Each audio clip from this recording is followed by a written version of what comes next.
ಎಲ್ಲರಿಗೂ ನಮಸ್ಕಾರ.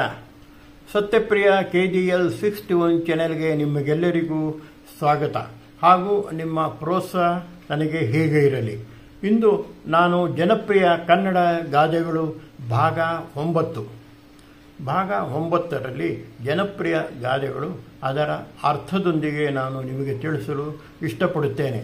ಅಂತಹ ಅನೇಕ ಸಾವಿರಾರು ಗಾದೆಗಳು ಇರುತ್ತವೆ. ಅದರಲ್ಲಿ ನಾನು ಈಗಾಗಲೇ ನನ್ನ ಒಂದು 8 ಸಂಚಿಕೆಗಳಲ್ಲಿ ನಾನು ನಿಮಗೆ ಅನೇಕ ಗಾದೆಗಳ ಅರ್ಥವನ್ನು ತಿಳಿಸಿರುತ್ತೇನೆ. ಹಾಗೂ ಇಂದು ಜನಪ್ರಿಯ ಕನ್ನಡ ಗಾದೆಗಳು ಭಾಗ 9 ಗಾದೆಗಳಿಗೆ ಅದರ ಅರ್ಥದೊಂದಿಗೆ ನಾನು ನಿಮಗೆ ತಿಳಿಸಲು ಇಷ್ಟಪಡುತ್ತೇನೆ. ಅಂದರೆ ಒಗ್ಗಟ್ಟಿನಲ್ಲಿ ಬಲವಿದೆ. ಹೌದು, ಅರಸನಿಲ್ಲದ ಮನೆ ದೀಪವಿಲ್ಲದ ಮನೆ, ಅರಸನಿಲ್ಲದ ಊರು ದೀಪವಿಲ್ಲದ ಮನೆ, ಸಜ್ಜನರ ಸಂಘ ಹೆಜ್ಜೆಯನ್ನು ಸವಿದಂತೆ, ಎಲುಬು ಇಲ್ಲದ ನಾಲಿಗೆ ಹೇಗಾದರೂ ತಿರುಗುತ್ತದೆ, ಮಾಡಿದವರ ಪಾಪ ಆಡಿದವರ ಬಾಯಲ್ಲಿ, ಗಾಳಿ ಬಂದಾಗ ತೂರಿಕೋ, ಹಾಗೂ ಹೊರಗಿನ ಕಳ್ಳನನ್ನು ಹಿಡಿಯಬಹುದು, ಒಳಗಿನ ಕಳ್ಳನನ್ನು ಹಿಡಿಯಲು ಆಗುವುದಿಲ್ಲ, ಅಂಗೈ ಹುಣ್ಣಿಗೆ ಕನ್ನಡಿ ಏಕೆ, ಹಾಗೂ ಜಾಣನಿಗೆ ಮಾತಿನ ಪಟ್ಟು ದೊಡ್ಡನಿಗೆ ದೊಣ್ಣೆ ಪೆಟ್ಟು, ಹಾಗೂ ಇಲ್ಲದವನು ಐಶ್ವರ್ಯ ತಿಪ್ಪೆ ಕಸಕ್ಕೆ ಎಸೆದಂತೆ, ಹಾಗೂ ಶ್ರೀಗಂಧದ ಕುರುಡು ತೇಜಸ್ಸು ಪರಿಮಳ ಎಲ್ಲೇ ಇದ್ದರೂ ಇರುತ್ತದೆ, ಪುಣ್ಯವಂತ ಮುಟ್ಟಿದ್ದೆಲ್ಲ ಚಿನ್ನ, ಹಾಗೆ ಕುಂಬಾರನಿಗೆ ವರ್ಷ ದೊಣ್ಣೆಗೆ ನಿಮಿಷ. ಹೀಗೆ ಅನೇಕ ಗಾದೆಗಳಿವೆ. ಅದರ ಅರ್ಥದೊಂದಿಗೆ ನಾನು ತಿಳಿಸಲು ಇಷ್ಟಪಡುತ್ತೇನೆ. ಹಾಗೂ ನನ್ನ ಈ ಚಾನಲ್ಗೆ ತಾವು ಸಬ್ಸ್ಕ್ರೈಬ್ ಮಾಡಿ, ಶೇರ್ ಮಾಡಿ, ಲೈಕ್ ಮಾಡಿ, ಹಾಗೂ ಈ ಕೆಳಗೆ ಕಾಣುವ ಬಟನನ್ನು ಒತ್ತಿ ಬನ್ನಿ. ಇನ್ನು ತಡ ಮಾಡದೆ ಬನ್ನಿ, ಗಾದೆಗಳನ್ನು ಅದರ ಅರ್ಥದೊಂದಿಗೆ ನಾವು. ಸಜ್ಜನರ ಸಂಘ ಹೆಜ್ಜೆಯನ್ನು ಸವಿದಂತೆ. ಹೌದು, ಸಜ್ಜನರು ಅಂದರೆ ಒಳ್ಳೆಯವರು. ಒಳ್ಳೆಯವರ ಜೊತೆ ನಾವು ಸೇರಿದಾಗ ಅದನ್ನು ಸವಿದಷ್ಟೇ ಸುಖವು ಹಾಗೂ ಆ ರುಚಿಯೂ ಸಿಗುತ್ತದೆ. ಅಂದರೆ ಒಳ್ಳೆಯ ಜನರ ಸಹವಾಸ ಇದ್ದರೆ ನಮಗೆ ಒಳ್ಳೆಯ ಗುಣಗಳು ಬರುತ್ತೆ ಹಾಗೂ ನಮ್ಮ ಜೀವನವು ಸುಖಮಯವಾಗಿ ಇರುತ್ತದೆ. ಸಜ್ಜನರು ಅಂದರೆ ಒಳ್ಳೆಯವರು, ಒಳ್ಳೆಯ ಮನೋಭಾವ ಉಳ್ಳವರು ಹಾಗೂ ಒಳ್ಳೆಯ ಜ್ಞಾನಿಗಳು ಹಾಗೂ ಒಳ್ಳೆಯ ಮಾತನ್ನು ಆಡುವವರು. ಅವರೊಂದಿಗೆ ಇದ್ದರೆ ನಾವು ಸಹ ಅವರ ರೀತಿಯಲ್ಲೇ ಒಳ್ಳೆಯರಾಗುತ್ತೇವೆ. ನಾವು ಒಳ್ಳೆಯವರಾದರೆ ನಮ್ಮ ಇಡೀ ಕುಟುಂಬವೂ ಸಹ ಒಳ್ಳೆಯದಾಗುತ್ತೆ. ಅದೇ ರೀತಿ ಸಜ್ಜನರ ಸಂಘ ಅಂದರೆ ಒಳ್ಳೆಯವರ ಸಂಘ ಇದ್ದರೆ ಹೆಜ್ಜೆಯನ್ನು ಸವಿದಂತೆ. ಅಂದರೆ ಹೆಜ್ಜೇನಿನ ಒಂದು ಜೇನು ಎಷ್ಟು ಸವಿ ಇರುತ್ತದೋ ಅದೇ ರೀತಿ ನಮ್ಮ ಬಾಳು, ನಮ್ಮ ಒಂದು ಜೀವನ ಚೆನ್ನಾಗಿ ಇರುತ್ತದೆ. ಆದಾಗ ಈ ಒಂದು ಗಾದೆ ನೆನಪಿಗೆ ಬರುತ್ತೆ. ಸಜ್ಜನರ ಸಂಘ ಹೆಜ್ಜೆಯನ್ನು ಸವಿದಂತೆ. ಎಲುಬಿಲ್ಲದ ನಾಲಿಗೆ ಹೇಗಾದರೂ ತಿರುಗುತ್ತೆ. ಹೌದು, ನಾವು ಇಂಥ ಜನರಿಗೆ ತುಂಬ ನೋಡಿರುತ್ತೇವೆ. ಎಲುಬು ಇಲ್ಲ, ನಾಲಿಗೆಗೆ ಎಲುಬಿಲ್ಲ, ಆದರೆ ಅದು ತುಂಬ ಸರಳವಾಗಿ ಹೇಗೆ ಬೇಕಾದರೂ ತಿರುಗುತ್ತದೆ. ಅಂದರೆ ಕೆಲವರು ಮಾತು ಹೇಗೆ ಬೇಕಾದರೂ ತಿರುಗಿಸುತ್ತಾರೆ. ಇವತ್ತು ಒಂದು ಮಾತಾಡುತ್ತಾರೆ, ನಾಳೆ ಒಂದು ಮಾತಾಡುತ್ತಾರೆ, ನಾಡಿದ್ದು ಇನ್ನೊಂದು ಮಾತನಾಡುತ್ತಾರೆ, ಆಮೇಲೆ ಹೇಳುತ್ತಾರೆ. ಇದು ನಾವು ಹೇಳಲೇ ಇಲ್ಲವೆಂದು ಅವರು ಸಾಧನೆ ಮಾಡುತ್ತಾರೆ, ಸಾಧಿಸುತ್ತಾರೆ. ಇದೇ ರೀತಿ ಎಲುಬಿಲ್ಲ ಅಂದರೆ ಹೇಗೆ ಬೇಕಾದರೂ ತಿರುಗುತ್ತೆ. ಕೆಲವರು ಸುಳ್ಳು ಹೇಳುತ್ತಾರೆ, ಇಲ್ಲ ಸಲ್ಲದ ಮೋಸವನ್ನು ಮಾಡುತ್ತಾರೆ. ನಂತರ ಅವರಿಗೆ ನೀನು ಈ ರೀತಿ ಸುಳ್ಳು ಹೇಳಿದ್ದೀಯಲ್ಲ, ಈ ರೀತಿ ನಮಗೆ ಮೋಸ ಮಾಡಿದ್ದೀಯಲ್ಲ ಅಂದರೆ, ಇಲ್ಲ ನಾನು ಆ ಮಾತು ಹೇಳಲೇ ಇಲ್ಲ ಎಂದು ಹೇಳುತ್ತಾರೆ. ಈಗ ಇನ್ನೊಂದು ಬಂದಿದೆ, ಅಕಸ್ಮಾತು ನೀವು ಈಗ ಎಲ್ಲರ ಹತ್ತಿರನೂ ಮೊಬೈಲ್ ಇರುತ್ತೆ, ನೀವು ರೆಕಾರ್ಡ್ ಮಾಡಿಕೊಂಡಿರುತ್ತಾರೆ ಎಂದು ತಿಳಿದುಕೊಳ್ಳೋಣ. ರೆಕಾರ್ಡ್ ಮಾಡಿಕೊಂಡು ನೀವು ಅವರಿಗೆ ತಿಳಿಸಿದರೆ, ಇಲ್ಲ ಈ ಮಾತು ನಾನು ಹೇಳಿರುವುದಿಲ್ಲ, ಯಾರೋ ಮಿಮಿಕ್ರಿ ಮಾಡಿದವರು ಹೇಳಿರಬಹುದು, ಇದು ನನ್ನ ಒಂದು ಶಬ್ದವೇ ಅಲ್ಲ, ನನ್ನ ಒಂದು ವಾಯ್ಸೇ ಅಲ್ಲ ಎಂದು ಸಹ ಹೇಳಬಹುದು. ಈಗ ಅದು ತುಂಬಾ ಕಷ್ಟ. ನಾವು ರೆಕಾರ್ಡ್ ಮಾಡಿಕೊಂಡರೂ ಅದನ್ನು ನಾವು ಸರಿಯಾಗಿ ಅದನ್ನು ಸಾಧನೆ ಮಾಡಲು ತಿಳಿಸಲು ಸಾಧ್ಯವೇ ಇಲ್ಲ. ಆ ರೀತಿ ಆಗಿದೆ. ಅಂದರೆ ಇಂಥ ಸುಳ್ಳು ಹೇಳೋ ಜನರಿಗೆ ನಾವು ನಂಬಲು ಸಾಧ್ಯವಿಲ್ಲ. ಅವರು ಹೇಗೆ ಬೇಕಾದರೂ ಮಾತನ್ನು ತಿರುಗಿಸುತ್ತಾರೆ, ಯಾರಿಗೂ ಬೇಕಾದರೂ ತೊಂದರೆ ಕೊಡುತ್ತಾರೆ. ನಂತರ ಇಲ್ಲ ನಾನು ಈ ಮಾತು ಹೇಳದೇ ಇಲ್ಲ ಎಂದು ವಾದ ಮಾಡುತ್ತಾರೆ. ಅಂತಹ ವ್ಯಕ್ತಿಗಳು ಕೆಲವರು ನಂಬುತ್ತಾರೆ, ನಂಬಿ ಇನ್ನೊಬ್ಬರಿಗೆ ತೊಂದರೆ ಮಾಡುತ್ತಾರೆ. ಹೀಗೆ ಅನೇಕ ಜನರಿಗೆ ತೊಂದರೆ ಆಗುತ್ತೆ. ಎಲುಬಿಲ್ಲದ ನಾಯಿಗೆ ಹೇಗೆ ಬೇಕಾದರೂ ತಿರುಗುತ್ತಂದರೆ ಸುಳ್ಳು ಹೇಳುತ್ತಾನೆ, ಸುಳ್ಳು ಇದೇ ನಿಜವೆಂದು ಸಹ ಅವರು ವಾದ ಮಾಡುತ್ತಾರೆ. ಆದುದರಿಂದ ಈ ಒಂದು ಸಮಯದಲ್ಲಿ ಸುಳ್ಳು ಹೇಳಿದ ಜನರು ಅನೇಕ ರೀತಿಯ ತೊಂದರೆಯನ್ನು ಕೊಡುವಾಗ ನಮಗೆ ಈ ಒಂದು ಗಾದೆ ನೆನಪಿಗೆ ಬರುತ್ತದೆ, ಎಲುಬಿಲ್ಲದ ನಾಲಿಗೆ ಹೇಗೆ ಬೇಕಾದರೂ ಅದು ತಿರುಗುತ್ತೆ ಎಂದು. ಗಾಳಿ ಬಂದಾಗ ತೂರಿಕೋ. ಹೌದು, ನಾವು ಯಾವುದೇ ಒಂದು ಧಾನ್ಯಗಳನ್ನು ಒಣಗಿಸುವಾಗ ಅದನ್ನು ನಾವು ಹೆಚ್ಚಾಗಿ ಗಾಳಿ ಬಂದಾಗ ಅದನ್ನು ತೂರಿಕೊಂಡು ಅದರಲ್ಲಿ ಇರುವ ಬೇರೆ ಒಂದು ಕಳೆಯನ್ನು ಸಹ ತೆಗೆಯುತ್ತೇವೆ. ಅದರಿಂದ ನಾವು ಪದಾರ್ಥವು ಶುಚಿಯಾಗುತ್ತೆ. ಅಂದರೆ ಗಾಳಿ ಬಂದಾಗ ತೂರಿಕೋ ಅಂದರೆ ಸಮಯ ಬಂದಾಗ, ಅಂದರೆ ಗಾಳಿ ಬಂದಾಗ ನಾವು ಯಾವ ರೀತಿ ತೂರಿಕೊಳ್ಳುತ್ತೇವೋ ಅದೇ ರೀತಿ ಸಮಯ ಬಂದಾಗ ನಾವು ಆ ಒಂದು ಅವಕಾಶವನ್ನು ಸದುಪಯೋಗವನ್ನು ಮಾಡಿಕೊಳ್ಳಬೇಕು. ಯಾವ ರೀತಿ ಎಂದರೆ ನಮಗೆ ಒಳ್ಳೆಯ ಒಂದು ವಯಸ್ಸಿನಲ್ಲಿ ನಾವು ವಿದ್ಯೆಯನ್ನು ಕಲಿಯಬೇಕು. ಅದು ಬಿಟ್ಟು 30-40 ವರ್ಷ ಆದಮೇಲೆ ನಾವು ಸ್ಕೂಲು ಕಾಲೇಜಿಗೆ ಹೋಗಲು ಸಾಧ್ಯವಿಲ್ಲ. ಆದ್ದರಿಂದ ಚಿಕ್ಕ ವಯಸ್ಸಿನಲ್ಲೇ ನಾವು ಕಲಿತುಕೊಳ್ಳಬೇಕು. ಹಾಗೂ ದೇವರು ನಮಗೆ ಒಳ್ಳೆಯ ರೀತಿಯ ಎಲ್ಲ ರೀತಿಯ ಶ್ರೀಮಂತಿಕೆಯನ್ನು ಕೊಟ್ಟಾಗ ನಾವು ಅದರ ಸದುಪಯೋಗವನ್ನು ಪಡೆದುಕೊಳ್ಳಬೇಕು. ಅದನ್ನು ಬಿಟ್ಟು ದುರುಪಯೋಗ ಮಾಡಿಕೊಂಡರೆ ಮುಂದೆ ನಮಗೆ ತೊಂದರೆ ಆಗುವುದು ಖಂಡಿತ. ಹಣ ಬರುತ್ತೆ, ಹಣ ಬಂದಾಗ ನಮಗೆ ಏನು ಬೇಕು ಅದೆಲ್ಲ ನಾವು ಮಾಡಿಕೊಳ್ಳಬೇಕು. ಅದನ್ನು ಬಿಟ್ಟು ಇಲ್ಲ ಸಲ್ಲದ ಖರ್ಚನ್ನು ಮಾಡಿದರೆ ಅದು ಮುಂದೆ ನಮಗೆ ತೊಂದರೆ ಆಗುವುದು ಖಂಡಿತ. ಗಾಳಿ ಬಂದಾಗ ತೂರಿಕೋ ಅಂದರೆ ಸಮಯ ಬಂದಾಗ, ನಮಗೆ ಅದೃಷ್ಟ ಬಂದಾಗ, ನಮಗೆ ಯಾರೋ ಒಬ್ಬರು ಉಪಯೋಗ ಮಾಡಿಕೊಳ್ಳುವಾಗ ಅದನ್ನು ಉಪಯೋಗಿಸಿಕೊಳ್ಳಬೇಕು. ಅದನ್ನು ಬಿಟ್ಟು ನಾವು ಸುಮ್ಮನಿದ್ದರೆ ನಮಗೆ ಕಷ್ಟವಾಗುವುದು. ಆದ್ದರಿಂದ ಗಾಳಿ ಬಂದಾಗ ತೂರಿಕೋ ಎಂಬುವ ಒಂದು ಗಾದೆಯ ಅರ್ಥ ಏನೆಂದರೆ ಸಮಯ ಬಂದಾಗ ನಮಗೆ ಅನುಕೂಲವಾದಾಗ ಏನೇನು ಮಾಡಿಕೊಳ್ಳಬೇಕು ಅದೆಲ್ಲ ಮಾಡಿಕೊಳ್ಳುವುದು ಎಂದು ಈ ಒಂದು ಗಾದೆಯ. ಅರಸನಿಲ್ಲದ ಮನೆ, ದೀಪವಿಲ್ಲದ ಮನೆ. ಅರಸ ಎಂದರೆ ರಾಜ್ಯ. ಒಂದು ರಾಜ್ಯಕ್ಕೆ ಒಬ್ಬ ಅರಸ ಇರಬೇಕು. ರಾಜ್ಯಕ್ಕೆ ಒಬ್ಬ ಮಂತ್ರಿ, ಮುಖ್ಯಮಂತ್ರಿ ಇರಬೇಕು. ಒಂದು ದೇಶಕ್ಕೆ ಒಬ್ಬ ಪ್ರಧಾನಮಂತ್ರಿ ಇರಬೇಕು. ಅಂದರೆ ಒಂದು ಮನೆಗೆ ಯಾವ ರೀತಿ ಯಜಮಾನ ಮುಖ್ಯವೋ ಅದೇ ರೀತಿ ಇಡೀ ದೇಶಕ್ಕೂ ಒಬ್ಬ ಪ್ರಧಾನಮಂತ್ರಿ ಇರಬೇಕು. ಯಾವ ರೀತಿ ಒಂದು ಮನೆಗೆ ಯಜಮಾನ ಇರಬೇಕು, ಆ ಯಜಮಾನ ಇರಬೇಕು ಅಂದರೆ ಆ ಒಂದು ಮನೆಗೆ ದೀಪವೂ ಇರಬೇಕು. ಅಂದರೆ ಎಲ್ಲ ಮನೆಗೂ ದೀಪ ಇರಲೇಬೇಕು ಅಲ್ಲವೇ? ಅದೇ ರೀತಿ ಒಂದು ಅರಸ ಅಂದರೆ ಯಜಮಾನ. ಒಂದು ಮನೆಗೆ ಯಜಮಾನ ಮುಖ್ಯನಾಗಿರುತ್ತಾನೆ. ಹಾಗೂ ಒಂದು ಮನೆಗೆ ದೀಪವೂ ಸಹ ಮುಖ್ಯವಾಗಿರುತ್ತೆ. ಅಂದರೆ ಒಂದು ಮನೆಗೆ ಯಜಮಾನ, ಒಂದು ಮನೆಗೆ ದೀಪ ಎಷ್ಟು ಮುಖ್ಯವೋ ಅದೇ ರೀತಿ ಮನೆಗೆ ಯಜಮಾನನೂ ಮುಖ್ಯ ಎಂದೇ ಈ ಒಂದು. ಹೊರಗಿನ ಕಳ್ಳನನ್ನು ಹಿಡಿಯಬಹುದು, ಆದರೆ ಒಳಗಿನ ಕಳ್ಳನನ್ನು ಹಿಡಿಯುವುದು ಕಷ್ಟ. ಹೌದು, ನಾವು ಹೊರಗೆ ಯಾರದೇ ಕಳ್ಳತನವನ್ನು ಮಾಡಿದರೆ ಒಂದಲ್ಲ ಒಂದು ದಿನ ಅವನು ಹೇಗಾದರೂ ಮಾಡಿ ಪೊಲೀಸವರು ಅದನ್ನು ಹಿಡಿಯುತ್ತಾರೆ. ಅದೇ ನಮ್ಮ ಮನೆಯಲ್ಲಿಯೇ ಕಳ್ಳನಿದ್ದರೆ ಅವನಿಗೆ ಹಿಡಿಯಲು ಹೇಗೆ ಸಾಧ್ಯ? ಮನೆಯಲ್ಲಿ ಎಂದರೆ ನಮ್ಮ ಮನೆಯಲ್ಲಿ ಯಾರಾದರೂ ಕೆಲಸವನ್ನು ಮಾಡುವನೋ, ಇಲ್ಲ ಅಣ್ಣ ತಮ್ಮಂದಿರೋ, ಇಲ್ಲ ಅಕ್ಕ ತಂಗಿಯರು, ಅವರೇ ಕಳ್ಳತನ ನಿಧಾನವಾಗಿ ಮಾಡುತ್ತಾ ಇದ್ದರೆ ನಮಗೆ ಗೊತ್ತಾಗುವುದೇ ಇಲ್ಲ. ಯಾರು ಕಳ್ಳತನ ಮಾಡುತ್ತಿದ್ದಾರೆ ಹೇಗೆ ಎಂಬುದು ನಾವು ಕಂಡುಹಿಡಿಯಲು ಸಾಧ್ಯವಾಗುವುದಿಲ್ಲ. ಅದೇ ಹೊರಗಿನಿಂದ ಬಂದ ಕಳ್ಳನಾದರೆ ನಮಗೆ ಗೊತ್ತಾಗುತ್ತೆ, ಇವನು ಕಳ್ಳತನ ಮಾಡಿದ್ದೇನೆ, ಈ ವಸ್ತು ಕಾಣುತ್ತಿಲ್ಲ ಎಂದು ಹೇಳಬಹುದು. ಅದೇ ಮನೆಯಲ್ಲಿರುವರೆ ಅಂದರೆ ನಮ್ಮ ಆಪ್ತ ಸಿಬ್ಬಂದಿಯೋ ಅಥವಾ ಮನೆಯಲ್ಲಿರುವ ನಮ್ಮ ನೆಂಟರು ಯಾರೇ ಬಂದು ಸಣ್ಣ ಸಣ್ಣ ಕಳ್ಳತನವನ್ನು ಮಾಡುತ್ತಾ ಇದ್ದರೆ ನಮಗೆ ಗೊತ್ತಾಗುವುದಿಲ್ಲ. ಅವರಿಗೆನ್ನು ಹಿಡಿಯಲು ಸಹ ತುಂಬ ಕಷ್ಟವಾಗುವುದು ಎಂಬುದೇ ಈ ಒಂದು ಗಾದೆಯ ಅರ್ಥ. ಹೊರಗಿನ ಕಳ್ಳನನ್ನು ಹಿಡಿಯಬಹುದು, ಒಳಗಿನ ಕಳ್ಳನನ್ನು ಹಿಡಿಯಲು ಸಾಧ್ಯವಿಲ್ಲ.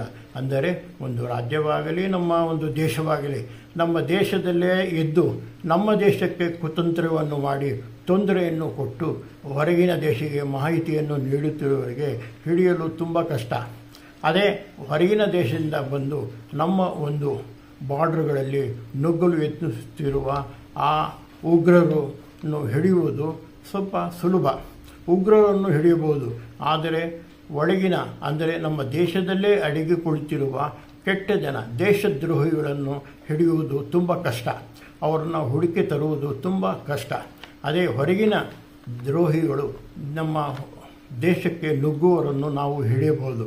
ಅದೇ ದೇಶದಲ್ಲೇ ಇದ್ದು ದ್ರೋಹ ಮಾಡುತ್ತಿರುವ ಜನರಿಗೆ, ಉಗ್ರರಿಗೆ ಹಿಡಿಯುವುದು ತುಂಬ ಕಷ್ಟ ಎಂಬುದೇ ಈ ಒಂದು ಗಾದೆಯ ಅರ್ಥ. ಅಂಗೈ ಹುಣ್ಣಿಗೆ ಕನ್ನಡಿ ಏಕೆ? ಹೌದು, ಅಂಗೈಯಲ್ಲಿ ಗಾಯ ಆದರೆ ಅದನ್ನು ನೋಡಿಕೊಳ್ಳಲು ಕನ್ನಡಿ ಬೇಕಾಗುವುದಿಲ್ಲ, ಹಾಗೇ ಕಣ್ಣಿಗೆ ಕಾಣುತ್ತೆ. ಅದೇ ಬೆನ್ನಿಗಾದರೆ ನಾವು ಕನ್ನಡಿಯಲ್ಲಿ ನೋಡಬೇಕಾಗುತ್ತೆ. ಆದರೆ ಅಂಗೈಯಲ್ಲಿ ಹುಣ್ಣಿ ಆದರೆ ನಾವು ಕನ್ನಡಿ ಯಾಕೆ ಬೇಕು ಅಂದರೆ ನಮಗೆ ತೊಂದರೆ ಆದಾಗ ನಮ್ಮ ಕೈಯಲ್ಲೇ ಎಲ್ಲ ರೀತಿಯ ಒಂದು ಅನುಕೂಲ ಇರುತ್ತೆ. ನಾವು ಮಾಡುತ್ತಿರುವುದು ತಪ್ಪು ಎಂದು ತಿಳಿದಾಗ ಆ ತಪ್ಪನ್ನೇ ನಾವು ತಿದ್ದುಕೊಳ್ಳದೆ ಇನ್ಯಾರೋ ನಮಗೆ ಆ ತಪ್ಪು ನೀವು ಮಾಡುತ್ತಿರುವುದು ತಪ್ಪು ಎಂದು ಹೇಳುವುದರಲ್ಲಿ ನಾವು ಕಾಯುವುದು ಬೇಕಾಗಿಲ್ಲ. ಅಂದರೆ ನಮ್ಮ ಅಂಗೈಯಲ್ಲಿ ಎಂದರೆ ನಾವು ಮಾಡುತ್ತಿರುವ ಒಳ್ಳೆಯ ಕೆಲಸ ಕೆಟ್ಟ ಕೆಲಸ ಎಲ್ಲ ನಮಗೆ ತಿಳಿದಿರುತ್ತೆ. ಅದು ಇನ್ನೊಬ್ಬರು ಬಂದು ಹೇಳುವ ಅಗತ್ಯವಿರುವುದಿಲ್ಲ. ಆದರೂ ನಾವು ಇನ್ನೊಬ್ಬರು ಹೇಳುವವರೆಗೂ ಕಾಯುತ್ತಾ ಇರುತ್ತೇವೆ. ಆಗ ಈ ಒಂದು ಗಾದೆ ನೆನಪಿಗೆ ಬರುತ್ತೆ, ಅಂಗೈಯಲ್ಲಿ ಇರುವ ಹುಣ್ಣಿಗೆ ಕನ್ನಡಿ ಏಕೆ ಎಂದು. ರಾಮೇಶ್ವರಕ್ಕೂ ಹೋದರೂ ಶನಿಯ ಕಾಟ ತಪ್ಪಲ್ಲ. ಈ ಒಂದು ಗಾದೆ ಕಷ್ಟ ಬಂದಾಗೆಲ್ಲ ನಮಗೆ ನೆನಪಿಗೆ ಬರುತ್ತೆ. ಏನಪ್ಪ ನಾವು ಎಷ್ಟೇ ಕಷ್ಟಪಟ್ಟರೂ ನಮ್ಮ ಈ ಒಂದು ತೊಂದರೆ ಹೋಗುತ್ತೇನೆ ಇಲ್ಲವಲ್ಲ ಅಂದಾಗ ನಾವು ಹೇಳ್ತೇವೆ, ರಾಮೇಶ್ವರಕ್ಕೂ ಹೋದರು ಅಂದರೆ ಶ್ರೀರಾಮನ ದರ್ಶನ ಮಾಡಲು ನಾವು ಹೋದರೂ ರಾಮೇಶ್ವರಕ್ಕೆ, ಅಲ್ಲಿಯೂ ಸಹ ನಮಗೆ ತೊಂದರೆ ಆಯಿತು, ಅಲ್ಲೂ ಸಹ ನಾವು ದರ್ಶನ ಮಾಡಲು ಸಾಧ್ಯವಿಲ್ಲ. ಅಂದರೆ ಶನೀಶ್ವರನ ಕಾಟ ತಪ್ಪಿಲ್ಲ. ಅಂದರೆ ಶನೀಶ್ವರ ಏನು ಮಾಡುವುದಿಲ್ಲ. ಏನೋ ಒಂದು ತೊಂದರೆ ಆದಾಗ ನಾವು ಶನೀಶ್ವರನ ಮೇಲೆ ಹಾಕುತ್ತೇವೆ. ಶನೀಶ್ವರನು ಯಾರು ಒಳ್ಳೆಯವರು ಅವರಿಗೆ ಒಳ್ಳೆಯದೇ ಮಾಡುತ್ತಾನೆ, ಯಾರು ಕೆಟ್ಟವರು ಅವರಿಗೆ ಕೆಟ್ಟವನ್ನೇ ಮಾಡುತ್ತಾನೆ. ಅವನು ಮಾಡಿದ ಪಾಪ ಕರ್ಮಕ್ಕೆ ತಕ್ಕಂತೆ ಅದು ಪ್ರತಿಫಲವನ್ನು ಶನೀಶ್ವರ ಕೊಡುತ್ತಾನೆ ಹೊರತು ಸುಮ್ಮನೆ ಎಲ್ಲರಿಗೂ ತೊಂದರೆ ಕೊಡುವುದಿಲ್ಲ ಶನೀಶ್ವರ. ರಾಮೇಶ್ವರ ರಾಮನ ಒಂದು ದರ್ಶನಕ್ಕೆ ಹೋದಾಗ ಶನೀಶ್ವರ ಕಾಟ ಕೊಡುತ್ತಾನೆ ಎಂದು ಇದೊಂದು ಕೆಟ್ಟ ಒಂದು ಗಾದೆ ಎಂದೇ ನಾವು ಹೇಳಬಹುದು. ರಾಮೇಶ್ವರಕ್ಕೂ ಹೋದರೂ ಶನೀಶ್ವರನ ಕಾಟ ತಪ್ಪಲಿಲ್ಲ ಎಂದರೆ ನಾವು ಮಾಡಿದ ಪಾಪ ಕರ್ಮದ ಮೇಲೆ ನಮಗೆ ತೊಂದರೆ ಆಗುತ್ತೆ ಹೊರತು ಶನೀಶ್ವರ ಏನು ಮಾಡುವುದಿಲ್ಲ. ಒಳ್ಳೆಯವರಿಗೆ ಒಳ್ಳೆಯವನು, ಕೆಟ್ಟವರಿಗೆ ಕೆಟ್ಟವನು ಅದೇ ಒಂದು ಸಾಮಾನ್ಯವಾಗಿ ಮಾಡಿಯುತ್ತಾರೆ ಹೊರತು ಇದು ಅಂತಹ ಒಳ್ಳೆಯ ಗಾದೆ ಅಲ್ಲವೆಂದು ನನ್ನ ಒಂದು ತಿಳಿದ ಮಟ್ಟಿಗೆ. ರಾಮೇಶ್ವರಕ್ಕೆ ಹೋದರೂ ಶನಿ ಕಾಟ ತಪ್ಪಲ್ಲ. ಅಂದರೆ ನಾವು ಎಲ್ಲೋ ಹೋಗಿದ್ದರೂ ಸಹ ನಮಗೆ ತೊಂದರೆ ಆಗುತ್ತಾ ಇರುವಾಗ ಈ ಒಂದು ಗಾದೆ ನೆನಪಿಗೆ ದೊಣ್ಣೆ ಪೆಟ್ಟು. ಹೌದು, ಜಾಣ ವ್ಯಕ್ತಿಗೆ ಬರೀ ಮಾತಿನಲ್ಲೇ ನಾವು ತಿಳಿಸಿದರೆ ಸಾಕು. ನಮ್ಮ ಮುಖದ ಭಾವದಲ್ಲಿಯೇ ಅವನು ತಿಳಿದುಕೊಳ್ಳುತ್ತಾನೆ ಇವರು ನಮಗೆ ಒಳ್ಳೆಯ ರೀತಿ ಮಾತನಾಡುತ್ತಾರೋ ಇಲ್ಲವೋ, ಇವರು ನಾವು ಬಂದಿರುವುದು ಇವರಿಗೆ ಇಷ್ಟ ಇದೆಯೋ ಇಲ್ಲವೋ ಎಂದು ಜಾಣನಾದ ವ್ಯಕ್ತಿ ಅಂದರೆ ಬುದ್ಧಿವಂತನಾದ ವ್ಯಕ್ತಿ ಕೆಲವು ಮುಖದ ಭಾವದಲ್ಲಿಯೇ ತಿಳಿದುಕೊಳ್ಳುತ್ತಾನೆ ಇವನು ಎಂಥವನು ಏನು ಎಂದು. ಅದೇ ದಡ್ಡನಿಗೆ ಆದರೆ, ಅಂದರೆ ಬುದ್ಧಿ ಇಲ್ಲದವನಿಗಾದರೆ ನೀವು ಎಷ್ಟು ಹೇಳಿದರೂ ಅವನಿಗೆ ಏನೂ ಗೊತ್ತಾಗುವುದಿಲ್ಲ, ಬಾಯಿ ಬಿಟ್ಟು ಹೇಳಿದರೂ ಅವನಿಗೆ ಗೊತ್ತೇ ಆಗುವುದಿಲ್ಲ. ಆದುದರಿಂದ ಜಾಣನಾದ ಅಂದರೆ ಮನುಷ್ಯನಿಗೆ ಬರೀ ಒಂದು ಮಾತಿನಲ್ಲಿ ಅಂದರೆ ನಾವು ಮಾತಿನ ಆಡುವ ಒಂದು ಭಾಷೆಯಲ್ಲೇ ಅವನು ತಿಳಿದುಕೊಳ್ಳುತ್ತಾನೆ ಇವನು ನನಗೆ ತೊಂದರೆ ಕೊಡುತ್ತಾನೆ, ನಾವು ಬಂದಿರುವುದು ಇವನಿಗೆ ಇಷ್ಟವಿಲ್ಲವೆಂದು ನಾವು ತಿಳಿದುಕೊಳ್ಳಬಹುದು. ಅದೇ ದೊಡ್ಡನಾದರೆ ಅವನಿಗೆ ಮಾತಿಗೆ ಬಾಯಿಗೆ ಬಂದಾಗ ಬೈದು ಅವನಿಗೆ ಕಳಿಸು ಹಾಗೂ ಹೊಡೆದು ಸಹ ಕಳಿಸಬೇಕಾಗುತ್ತೆ ದೊಡ್ಡನಿಗೆ. ಅದೇ ರೀತಿ ನಾವು ಮನೆಯಲ್ಲಿರುವಾಗ ಯಾರೋ ಬಂದಾಗ ನಮ್ಮ ಹೆಂಡತಿಗೆ ಕಾಫಿ ತರಲು ಹೇಳುತ್ತೇವೆ, ನಾವು ಬಾಯಿ ಬಿಟ್ಟು ಅವರಿಗೆ ಹೇಳುವುದಿಲ್ಲ. ಕಣ್ಣು ಸನ್ನೆಯನ್ನು ಮಾಡಿದರೆ ನಾನು ಹೆಂಡತಿ ತಿಳಿದುಕೊಳ್ಳುತ್ತಾಳೆ ಇವರಿಗೆ ಕಾಫಿ ಕೊಡು ಎಂದು. ಆ ರೀತಿ ಒಂದು ಬುದ್ಧಿವಂತನಾದ ಹೆಂಡತಿ ಇದ್ದರೆ ಅವಳು ಬರೀ ಮಾತಿನಿಂದ ಮುಖದ ಭಾವದಿಂದಲೇ ತಿಳಿದುಕೊಳ್ಳುತ್ತಾರೆ ಗಂಡನು ಏನು ಹೇಳುತ್ತಿದ್ದಾನೆಂದು. ಅದೇ ರೀತಿ ಶಾಲೆಯಲ್ಲಿ ವಿದ್ಯಾರ್ಥಿಗಳು ಆ ಟೀಚರ್ ಏನು ಹೇಳುತ್ತಿದ್ದಾರೆ ಎಂಬುದನ್ನು ಅವರ ಮುಖದ ಭಾವದಲ್ಲೇ ಕೆಲವು ಮಾತಿನಲ್ಲಿ ಅರ್ಥವನ್ನು ಮಾಡಿಕೊಳ್ಳುತ್ತಾರೆ. ಅದೇ ಕೆಲವು ವಿದ್ಯಾರ್ಥಿಗಳು ಅವರಿಗೆ ಬಾಯಿ ಬಿಟ್ಟು ಹೇಳಿದರೂ ಅವರಿಗೆ ಅರ್ಥವೇ ಆಗುವುದಿಲ್ಲ. ಅದೇ ರೀತಿ ಜಾಣನಿಗೆ ಮಾತಿನ ಪೆಟ್ಟು ಅಂದರೆ ಬುದ್ಧಿವಂತರಿಗೆ ಬರೀ ಮಾತು ಹೇಳಿದರೆ ಸಾಕು. ಅದೇ ದೊಡ್ಡನಿಗೆ ನೀವು ಅವರಿಗೆ ಹೊಡೆದು ಬಡಿದು ಹೇಳಬೇಕಾಗುತ್ತೆ. ಅಂಥ ಸಮಯದಲ್ಲಿ ಈ ಒಂದು ಗಾದೆ ನೆನಪಿಗೆ ಕೊರಡು ಅಂದರೆ ಒಂದು ತುಂಡು ತೇದಷ್ಟು ಅದರ ಪರಿಮಳ ಬರುತ್ತೆ. ಅಂದರೆ ಒಳ್ಳೆಯ ವ್ಯಕ್ತಿಗಳು, ಒಳ್ಳೆಯ ಜ್ಞಾನಿಗಳು, ಒಳ್ಳೆಯ ಮಹಾತ್ಮರು, ಒಳ್ಳೆಯ ಸಂತರು, ಒಳ್ಳೆಯ ಸನ್ಯಾಸಿಗಳು ಎಷ್ಟು ಮಾತನಾಡಿದರೂ ಅವರ ಬಾಯಲ್ಲಿ ಒಳ್ಳೆಯ ಗುಣಗಳೇ ಬರುತ್ತೆ, ಒಳ್ಳೆಯ ಮಾತೇ ಬರುತ್ತದೆ. ಹಾಗೂ ಈ ಸಂತರು ಸಹ ಒಳ್ಳೆಯ ರೀತಿ ದೇವರ ಬಗ್ಗೆ, ಭಕ್ತಿ ಬಗ್ಗೆ ಹೆಚ್ಚಾಗಿ ಮಾತಾಡಿದಷ್ಟು ಇನ್ನೂ ಮಾತಾಡುತ್ತಲೇ ಇರುತ್ತಾರೆ. ಆ ಮಾತುಗಳನ್ನು ಕೇಳಿದಷ್ಟು ನಮಗೆ ಸಂತೋಷವಾಗುತ್ತೆ, ನಮಗೆ ಈ ಕಿವಿಗಳಿಗೂ ಆನಂದವನ್ನು ಉಂಟು ಮಾಡುತ್ತದೆ. ಅಂದರೆ ಶ್ರೀಗಂಧನ ಒಂದು ತೇಲುತ್ತಾ ಇದ್ದರೆ ಅದು ಪರಿಮಳ ಬೀರುತ್ತಲೇ ಇರುತ್ತೆ, ಅದು ಕೊನೆಗೊಳ್ಳುವುದೇ ಇಲ್ಲ. ಅದೇ ರೀತಿ ಸಂತರು, ಒಳ್ಳೆಯವರು, ಜ್ಞಾನಿಗಳು, ಮಹಾತ್ಮರು ಮಾತಾಡುತ್ತಾ ಇದ್ದರೆ ನಾವು ಅವರ ಮಾತುಗಳನ್ನು ಕೇಳುತ್ತಲೇ ಇರುತ್ತೇವೆ. ಆದ್ದರಿಂದ ಹೇಳುವುದು, ಸಜ್ಜನರ ಸಂಘ ಹೆಜ್ಜೇನು ಸವಿದಂತೆ. ಅಂದರೆ ಶ್ರೀಗಂಧ ತುಂಬ ಸುವಾಸನೆಯುಳ್ಳ ಒಂದು ಮರದ ತುಂಡಿನನ್ನು ನಾವು ತೇಯುತ್ತಾ ಇದ್ದರೆ ಅದರ ಪರಿಮಳ ಚೆನ್ನಾಗಿ ಇರುತ್ತೆ ಎಂದು ಈ ಒಂದು ಗಾದೆಯ ಸುಖವಿದ್ದಾಗ ಒಂದು ಯುಗ ಒಂದು ನಿಮಿಷದಂತೆ ಕಾಣುತ್ತೆ, ಅದೇ ಕಷ್ಟ ಬಂದಾಗ ಒಂದು ನಿಮಿಷ ಒಂದು ಯುಗದಂತೆ ಕಾಣುತ್ತೆ. ಹೌದು, ಸುಖದ ಸಮಯದಲ್ಲಿ ನಮಗೆ ಕಾಲ ಕಳೆಯುವುದೇ ಗೊತ್ತಾಗೋದಿಲ್ಲ. ಎಷ್ಟು ಒಂದು ದಿನ ಪೂರ್ತಿ ಒಂದೇ ಕಡೆ ಕುಳಿತರು, ಅರೆ ಇಷ್ಟು ಬೇಗ ಈ ಸಮಯ ಆಗಿಬಿಡುತ್ತೆ, ಇನ್ನೂ ಒಂದು ಸ್ವಲ್ಪ ಸಮಯ ಇದ್ದರೆ ಚೆನ್ನಾಗಿತ್ತು, ಇನ್ನೂ ಚೆನ್ನಾಗಿ ಮಾತಾಡಬಹುದಿತ್ತು, ಹಾಗೂ ಇನ್ನೂ ಚೆನ್ನಾಗಿ ಊಟವನ್ನು ಮಾಡಬಹುದಿತ್ತು ಎಂಬುದನ್ನು ನಾವು ನೆನೆಸಿಕೊಳ್ಳುತ್ತೇವೆ. ಅದೇ ನಾವು ಕಷ್ಟ ಬಂದಾಗ ಒಂದು ನಿಮಿಷವಾದರೂ ಎಷ್ಟು ದಿನ ಆಯಿತು, ಎಷ್ಟು ಸಮಯವಾಯಿತು, ಇನ್ನೂ ಈ ಒಂದು ಕಷ್ಟ ಕಳೆಯಲಿಲ್ಲವಲ್ಲ ಎಂದು ದುಃಖ ಪಡುತ್ತೇವೆ. ಅದೇ ರೀತಿ ಒಂದು ಸುಖವು ಬಂದಾಗ ಎಷ್ಟೇ ಸಮಯ ಇದ್ದರೂ ಅದು ತುಂಬ ಬೇಗ ಕಳೆದು ಹೋಗುತ್ತೆ. ಅದೇ ಕಷ್ಟ ಬಂದಾಗ ಅದು ಕೆಲವು ದಿನ, ಕೆಲವು ಸಮಯ ಇದ್ದರೂ ಸಹ ನಮಗೆ ವರ್ಷಗಳೇ ಕಳೆದಷ್ಟು ಕಷ್ಟ ಆಗುತ್ತೆ. ಅಂದರೆ ಗುಣವಿಲ್ಲದವನು. ಶ್ರೀಮಂತರು ಇರುತ್ತಾರೆ, ತುಂಬ ಶ್ರೀಮಂತರು ಇರ್ತಾರೆ, ಆದರೆ ಅವರಿಗೆ ಗುಣನೇ ಇರುವುದಿಲ್ಲ, ಒಳ್ಳೆಯ ಮಾತಾಡಲು ಬಾಯಿಗೆ ಬರುವುದಿಲ್ಲ, ಒಳ್ಳೆಯ ಒಂದು ವಿದ್ಯಾಭ್ಯಾಸ ಇರುವುದಿಲ್ಲ. ಆ ದೇವರು ಯಾವುದೋ ಒಂದು ಪೂರ್ವ ಜನ್ಮದ ಪುಣ್ಯವೋ ಏನೋ ಅವರಿಗೆ ಶ್ರೀಮಂತಿಕೆಯನ್ನು ಕೊಟ್ಟಿರುತ್ತಾನೆ. ಆದರೆ ಆ ಶ್ರೀಮಂತಿಕೆಯನ್ನು ಹಾಗೂ ಅವರ ಗುಣವು ಅವರಿಗೆ ಜನರಿಗೆ ಸಹಾಯ ಮಾಡುವುದು, ಒಳ್ಳೆಯ ಉಪಯೋಗಕ್ಕೆ ಹಣವನ್ನು ಖರ್ಚು ಮಾಡುವುದು, ಈ ರೀತಿ ಎಲ್ಲ ಅವರಿಗೆ ಗುಣ ಇರುವುದಿಲ್ಲ. ಆದ್ದರಿಂದ ಅಂತಹ ಒಂದು ವ್ಯಕ್ತಿಗೆ ಎಷ್ಟೇ ಗುಣ, ಎಷ್ಟೇ ಐಶ್ವರ್ಯ ಇದ್ದರೂ ಏನೂ ಪ್ರಯೋಜನವಿಲ್ಲ. ಅವನ ಐಶ್ವರ್ಯ ಎಷ್ಟೇ ಇದ್ದರೂ ಗುಣವಿಲ್ಲದವನು, ಅವನ ಐಶ್ವರ್ಯವು ಒಂದು ತಿಪ್ಪೆಗೆ ಎಸೆದಂತೆ, ಅಂದರೆ ಏನೂ ಪ್ರಯೋಜನವಿಲ್ಲ ಎಂಬುದು ಈ ಒಂದು ವರ್ಷ ದೊಣ್ಣೆಗೆ ಒಂದು ನಿಮಿಷ. ಹೌದು, ಕುಂಬಾರ ಎಷ್ಟು ಕಷ್ಟಪಟ್ಟು ಆ ಮಣ್ಣನ್ನು ತೆಗೆದುಕೊಂಡು ಬಂದು ಅದನ್ನು ಹದ ಮಾಡಿ ಅದನ್ನು ಚೆನ್ನಾಗಿ ತೊಳೆದು ಒಂದು ಮಡಿಕೆ ಮಾಡಲು ಎಷ್ಟು ಕಷ್ಟಪಡಬೇಕು ಎಂಬುದು ನಿಮಗೆ ಗೊತ್ತು. ಆ ಮಣ್ಣನ್ನು ಹದ ಮಾಡಬೇಕು, ತುಳಿದು ಮೆತ್ತಗೆ ಮಾಡಿ ನಂತರ ಅವನು ಆ ಮಡಿಕೆಯನ್ನು ಮಾಡಿ ಅದನ್ನು ಒಣಗಿಸಬೇಕು, ನಂತರ ಅದು ಮಡಿಕೆ ಆಗುವುದು.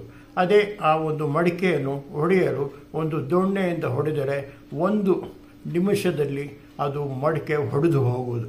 ಅಂದರೆ ಒಳ್ಳೆಯ ಗುಣವನ್ನು ಬೆಳೆಸಿಕೊಳ್ಳುವುದು ತುಂಬ ಕಷ್ಟ, ಕೆಟ್ಟ ಗುಣವನ್ನು ಬೆಳೆಸಿಕೊಳ್ಳುವುದು ತುಂಬ ಸುಲಭ. ಒಳ್ಳೆಯ ಗುಣವನ್ನು ಹಂತ ಹಂತವಾಗಿ ಬೆಳೆಸಿಕೊಳ್ಳಬೇಕು. ಚಿಕ್ಕ ಮಕ್ಕಳಿನಿಂದ ಬೆಳೆದರೆ ದೊಡ್ಡವರಾದ ಮೇಲೆ ಆ ಗುಣ ಅವರಲ್ಲಿಯೇ ಉಳಿದುಕೊಳ್ಳುತ್ತೆ. ಅದೇ ಕೆಟ್ಟ ಗುಣವನ್ನು ಬೆಳೆಸಿಕೊಳ್ಳಬೇಕಾದರೆ ಅವನು ಚಿಕ್ಕವರಿಂದ ಒಳ್ಳೆಯ ಗುಣ ಉಳ್ಳವನು ಆಗಿದ್ದರೂ ಅವನು ಕೆಟ್ಟ ಸ್ನೇಹಿತರ ಜೊತೆ ಸೇರಿದರೆ ಅವನು ಕೆಟ್ಟ ಗುಣಗಳನ್ನು ಆದಷ್ಟು ಬೇಗ ಬೆಳೆಸಿಕೊಳ್ಳುತ್ತಾನೆ. ನಂತರ ಅವನಿಗೆ ನಾವು ಒಳ್ಳೆಯ ಗುಣ ಕಳಿಸಬೇಕಾದರೆ ತುಂಬ ಕಷ್ಟ ಆಗುತ್ತೆ. ಅದೇ ರೀತಿ ಕುಂಬಾರ ಒಂದು ಮಡಿಕೆ ಮಾಡಲು ಎಷ್ಟು ಕಷ್ಟಪಡುತ್ತಾನೆ, ಅದೇ ರೀತಿ ಒಂದು ಮಗುವಿಗೆ ನಾವು ಒಳ್ಳೆಯ ಗುಣವನ್ನು ಕಳಿಸಿ ದೊಡ್ಡವನು ಮಾಡಿ ಅವನು ವಿದ್ಯೆ ಕಲಿಸಬೇಕಾದರೆ ಎಷ್ಟು ಕಷ್ಟಪಡಬೇಕಾಗುತ್ತೆ. ಅದೇ ಅವನು ದೊಡ್ಡವನಾದ ಮೇಲೆ ಯಾರೋ ಕೆಟ್ಟ ಸ್ನೇಹಿತರ ಜೊತೆ ಸೇರಿ ಒಂದೇ ನಿಮಿಷದಲ್ಲಿ ಅವನು ಕೆಟ್ಟವನಾಗುತ್ತಾನೆಂದರೆ ಯಾವ ರೀತಿ ಒಂದು ಮಡಿಕೆಗೆ ಒಂದು ದೊಣ್ಣೆಯಲ್ಲಿ ಹೊಡೆದು ಹೋಗುತ್ತೋ ಅದೇ ರೀತಿ ಅವನ ಒಳ್ಳೆಯ ಗುಣಗಳೆಲ್ಲ ನಾಶವಾಗುತ್ತೆ ಎನ್ನುವುದೇ ಈ ಒಂದು ಗಾದೆಯ ಅರ್ಥ. ಅಂದರೆ ಕುಂಬಾರನಿಗೆ ಒಂದು ಮಡಿಕೆ ಮಾಡಲು 1 ವರ್ಷ ಬೇಕಾದರೆ ಅವನು ಆ ಮಡಿಕೆಯನ್ನು ಹೊಡೆಯಲು ಒಂದು ದೊಣ್ಣೆಗೆ 1 ನಿಮಿಷ ಸಾಕು ಎಂಬುದು ಈ ಒಂದು ಗಾದೆಯ. ಹೆಣ್ಣಿನ ಗುಣ ಸುಣ್ಣದಲ್ಲಿ ನೋಡು. ಹೌದು, ಹೆಣ್ಣಿನ ಗುಣಕ್ಕೂ ಈ ಸುಣ್ಣಿನ ಗುಣಕ್ಕೂ ಏನೋ ಒಂದು ಸಂಬಂಧವಿದೆ ಎಂದು ನಾವು ತಿಳಿದುಕೊಳ್ಳಬಹುದು. ಹೆಣ್ಣು ಎಂದರೆ ಮನೆಯಲ್ಲಿರುವ ಹೆಣ್ಣು ಮಕ್ಕಳು. ಅವರು ಊಟವಾದ ಮೇಲೆ ನಿಮಗೆ ವೀಳ್ಯದೆಲೆ ಕೊಡುತ್ತಾರೆ, ಸುಣ್ಣವನ್ನು ಕೊಡುತ್ತಾರೆ. ಸುಣ್ಣವನ್ನು ಕೊಡುವೆಂದರೆ ಅವರು ಇಡೀ ಡಬ್ಬವನ್ನೇ ತಂದು ನಿಮ್ಮ ಮುಂದೆ ಒಂದು ಇಟ್ಟರೆ ಅದು ಸರಿಯಲ್ಲ. ಸುಣ್ಣ ಒಂದು ಎಲೆಗೆ ಎಷ್ಟು ಬೇಕೋ ಅಷ್ಟು ಮಾತ್ರ ಹಾಕಲು ಸಾಧ್ಯ ಅಲ್ಲವೇ? ಒಂದು ಸ್ವಲ್ಪ ಸುಣ್ಣ ಸಾಕು ಒಂದು ಎಲೆಗೆ. ಅಂದರೆ ಆ ಒಂದು ಹೆಣ್ಣು ಮನೆಯಲ್ಲಿದ್ದರೆ ಇಡೀ ಮನೆಯ ವ್ಯವಹಾರ, ಹಣದ ವ್ಯವಹಾರ ಎಲ್ಲವನ್ನು ಇದೇ ರೀತಿ ಸಿಕ್ಕಾಪಟ್ಟೆ ನೀರಿನಂತೆ ಖರ್ಚು ಮಾಡುತ್ತಾಳೆ ಎಂದು ಇದರ ಅರ್ಥ. ಅಂದರೆ ಸುಣ್ಣ ಅವಳು ಸ್ವಲ್ಪ ಕೊಟ್ಟರೆ ಅದು ಮನೆಯನ್ನು ಚೆನ್ನಾಗಿ ನೋಡಿಕೊಳ್ಳುತ್ತಾಳೆ ಎಂದು ಅರ್ಥ. ಅದೇ ಸುಣ್ಣವನ್ನು ಹೆಚ್ಚಾಗಿ ಕೊಟ್ಟರೆ ಇವಳು ಮನೆಯನ್ನು ನೋಡಿಕೊಳ್ಳಲು ಸಾಧ್ಯವಿಲ್ಲ ಹಾಗೂ ಹಣವನ್ನು ನೀರಿನಂತೆ ಖರ್ಚು ಮಾಡಿ ಕೊನೆಗೆ ಏನೂ ಇಲ್ಲದಂತೆ ಆಗುತ್ತೆ ಎಂದು ಈ ಒಂದು ಗಾದೆಯ ಅರ್ಥ. ಹಣವನ್ನು ನೀವು ಉಳಿಸಿ, ನಂತರ ಹಣ ನಿಮ್ಮನ್ನು ಉಳಿಸುತ್ತದೆ. ಹೌದು, ಇದು ಎಷ್ಟು ಒಳ್ಳೆಯ ಗಾದೆ ಅಲ್ಲವೇ? ಹಣವನ್ನು ನಾವು ಸಿಕ್ಕಾಪಟ್ಟೆ ಖರ್ಚು ಮಾಡಿದರೆ ನಂತರ ನಮಗೆ ಕಷ್ಟಕಾಲ ಬಂದಾಗ ಆ ಹಣ ನಮ್ಮಲ್ಲಿ ಇರುವುದಿಲ್ಲ. ಆದ್ದರಿಂದ ಹಣವನ್ನು ನಾವು ಉಳಿಸಬೇಕು. ಹಣ ಉಳಿಸಿದರೆ ನಮಗೆ ಕಷ್ಟ ಕಾಲ ಬಂದಾಗ ಹಣವನ್ನು ನಾವು ಖರ್ಚು ಮಾಡಲು, ಹಣ ಇದ್ದರೆ ತಾನೇ ನಾವು ಖರ್ಚು ಮಾಡಲು ಸಾಧ್ಯ. ಆ ಹಣವೇ ನಮಗೆ ಸಹಾಯ ಮಾಡುತ್ತೆ ಹಾಗೂ ನಮಗೆ ಖರ್ಚು ಮಾಡಲು ಉಪಯೋಗಕ್ಕೆ ಬರುತ್ತೆ. ಆದುದರಿಂದ ಹಣ ಹೆಚ್ಚು ಬಂದಾಗ, ಶ್ರೀಮಂತಿಕೆ ಬಂದಾಗ ನಾವು ಆದಷ್ಟು ಹಣವನ್ನು ಉಳಿಸಿಕೊಳ್ಳಬೇಕು. ಆ ಲಕ್ಷ್ಮಿಗೆ ನಾವು ಹೆಚ್ಚು ಒಂದು ಮರ್ಯಾದೆ ನೀಡಿದರೆ ಆ ಲಕ್ಷ್ಮಿ ಅಂದರೆ ಹಣ ನಮ್ಮಲ್ಲಿ ಉಳಿಯುತ್ತದೆ. ಅದೇ ರೀತಿ ಹಣವನ್ನು ನಾವು ತುಂಬಾ ಗೌರವದಿಂದ ಅದನ್ನು ಉಳಿಸಿಕೊಳ್ಳಬೇಕು. ನಂತರ ಆ ಹಣ ಉಳಿಸಿಕೊಂಡರೆ ನಮ್ಮ ಕಷ್ಟಕಾಲದಲ್ಲಿ ಸಹಾಯವಾಗುತ್ತೆ. ಆದ್ದರಿಂದ ಹಣ ಉಳಿಸಿದರೆ ಹಣ ನಮ್ಮನ್ನು ಉಳಿಸುತ್ತೆ ಎಂಬುದೇ ಈ ಒಂದು ಗಾದೆಯ ಅರ್ಥ. ಹಾಲು ನೋಡಿ ಎಮ್ಮೆ ತಗೋ, ಕುಲ ನೋಡಿ ಹೆಣ್ಣು ತಗೋ. ಅಂದರೆ ಒಳ್ಳೆಯ ಹಾಲು ಕೊಡುವ ಎಮ್ಮೆಯನ್ನು ತೆಗೆದುಕೊಂಡರೆ ನಮಗೆ ಲಾಭವೂ ಆಗುವುದು ಹಾಗೂ ಮುಂದೆ ಅದರಿಂದ ನಮಗೆ ಪ್ರಯೋಜನವೂ ಆಗುವುದು. ಅದನ್ನು ಬಿಟ್ಟು ಹಾಲು ಕೊಡದ ಎಮ್ಮೆಯನ್ನು ತೆಗೆದುಕೊಂಡು ಬಂದರೆ ನಮಗೆ ಹಣ ಖರ್ಚು. ಅದಕ್ಕೆ ದಿನ ಬೆಳಗ್ಗೆ ಆಹಾರ ಹಾಕಬೇಕು, ಅದನ್ನು ನಾವು ಸಾಕಬೇಕು. ಅದರಿಂದ ಏನು ಪ್ರಯೋಜನ? ನಾವು ಕೊಟ್ಟ ಹಣಕ್ಕೆ ಯಾವುದೇ ರೀತಿಯ ಪ್ರತಿಫಲ ಬರುವುದಿಲ್ಲ. ಅದೇ ರೀತಿ ನಾವು ಒಂದು ಹೆಣ್ಣನ್ನು ಅಂದರೆ ಒಂದು ಹೆಣ್ಣು ಮಗಳನ್ನು ಮದುವೆ ಮಾಡಿಕೊಂಡು ಬರುವಾಗ ಆ ಹೆಣ್ಣಿನ ಗುಣವನ್ನು ನಾವು ತಿಳಿದುಕೊಳ್ಳಬೇಕು. ಹಾಗೂ ಅವರ ಕುಲ ಅಂದರೆ ಅವರ ಸಂಸಾರ, ಅವರ ತಂದೆ ತಾಯಿಯ ವಂಶಸ್ಥರು, ಅವರು ಯಾವ ರೀತಿ ಇದ್ದಾರೆ, ಕೆಟ್ಟವರು ಒಳ್ಳೆಯವರು, ಅವರ ಮಾತಿನಲ್ಲಿ ತಿಳಿಯುವುದು. ಅದೇ ರೀತಿ ಅವರ ಮಕ್ಕಳೂ ಇರುತ್ತಾರೆ. ಮಕ್ಕಳು ಸಹ ತಾಯಿಯಂತೆ ಇರುತ್ತಾರೆ. ಯಾವ ರೀತಿ ಹೇಳುತ್ತಾರೆ? ನೂಲಿನಂತೆ ಮಗಳು, ನೂಲಿನಂತೆ ಸೀರೆ ಎಂದು. ಅದೇ ರೀತಿ ತಾಯಿಯಂತೆ ಮಗಳು ಇರುತ್ತಾಳೆ. ಆ ಮಗಳನ್ನು ನಾವು ಮದುವೆ ಮಾಡಿಕೊಂಡು ಬಂದರೆ ನಂತರ ಅವಳು ಚೆನ್ನಾಗಿದ್ದರೆ ನಮ್ಮ ಜೀವನವು ಸುಖವಾಗಿರುತ್ತೆ. ಅದು ಬಿಟ್ಟು ಕೆಟ್ಟ ಒಂದು ಹೆಣ್ಣು ಮಗಳನ್ನು ಮದುವೆ ಮಾಡಿಕೊಂಡು ಬಂದರೆ ನಮ್ಮ ಜೀವನವು ಸಹ ತುಂಬ ತೊಂದರೆ ಒಳಪಡುತ್ತದೆ. ಅಂದರೆ ಹೆಣ್ಣು ಮಗಳಿದ್ದರೆ ನಮ್ಮ ಸಂಸಾರವು ಚೆನ್ನಾಗಿರುತ್ತೆ ಎಂಬುದೇ ಈ ಒಂದು ಗಾದೆಯ ಅರ್ಥ. ಅಂದರೆ ಒಳ್ಳೆ ಹಾಲು ಕೊಡುವ ಎಮ್ಮೆ ಖರೀದಿಸಿದರೆ ಹಾಲು ಚೆನ್ನಾಗಿ ಬರ್ತದೆ. ಒಳ್ಳೆ ಕುಲದ ಹೆಣ್ಣು ಮಗಳನ್ನು ಮದುವೆ ಆದರೆ ನಮ್ಮ ಸಂಸಾರವು ಚೆನ್ನಾಗಿರುತ್ತೆ ಎಂಬುದೇ ಈ ಒಂದು ಗಾದೆಯ ಅರ್ಥ. ನೋಡಿದ್ರಲ್ಲ ಸ್ನೇಹಿತರೆ, ಈ ಗಾದೆಯ ಅರ್ಥ ಎಷ್ಟೊಂದು ಇದೆ ಎಂದು. ಈ ಕನ್ನಡ ಗಾದೆಗಳು, ಜನಪ್ರಿಯ ಗಾದೆಗಳು ಭಾಗ 9 ನೋಡಿ ಹಾಗೂ ನನ್ನ ಈ ಒಂದು ವಿಡಿಯೋನು ತಮ್ಮ ಸ್ನೇಹಿತರಿಗೆ, ತಮ್ಮ ಬಂಧು ಮಿತ್ರರಿಗೂ ಸಹ ಶೇರ್ ಮಾಡಿ, ಲೈಕ್ ಮಾಡಿ. ನನ್ನ ಚಾನಲ್ ಸತ್ಯಪ್ರಿಯ KGL 621 ಚಾನಲ್ಗೆ ತಾವು ಸಬ್ಸ್ಕ್ರೈಬ್ ಮಾಡಿ, ಶೇರ್ ಮಾಡಿ, ಲೈಕ್ ಮಾಡಿ ಹಾಗೂ ನನ್ನ ಈ ಚಾನಲ್ಗೆ ಪ್ರೋತ್ಸಾಹ ನೀಡಿ. ನಿಮ್ಮ ಪ್ರೋತ್ಸಾಹ ನೀಡುತ್ತಾ ಇದ್ದೀರಿ. ನಿಮಗೆಲ್ಲರಿಗೂ ವಂದನೆಗಳು. ಹಾಗೂ ನನ್ನ ಈ ಸತ್ಯಪ್ರಿಯ KGL 621 ಚಾನಲ್ಗೆ ತಾವು ಈ ಕೆಳಗೆ ಕಾಣುವ ಬಟನ್ನನ್ನು ಒತ್ತಿ ಹಾಗೂ ಎಲ್ಲ ನೋಟಿಫಿಕೇಷನ್ ಸಹ ಒತ್ತಿದರೆ ನನ್ನ ಎಲ್ಲ ವಿಡಿಯೋಗಳು ತಮಗೆ ಬರುತ್ತದೆ. ನನ್ನ ಹಿಂದಿನ 8 ಜನಪ್ರಿಯ ಗಾದೆಗಳ ವಿಡಿಯೋಗಳನ್ನು ಸಹ ನೋಡಿದರೆ ನಿಮಗೆ ಒಳ್ಳೆಯ ರೀತಿ ಅರ್ಥವಾಗುತ್ತೆ ಎಂದು ನಾನು ತಿಳಿಸುತ್ತೇನೆ. ನಿಮ್ಮ ಪ್ರೋತ್ಸಾಹ ಹೀಗೆ ಇರಲಿ. ತಮಗೆಲ್ಲರಿಗೂ ನನ್ನ ನಮಸ್ಕಾರ.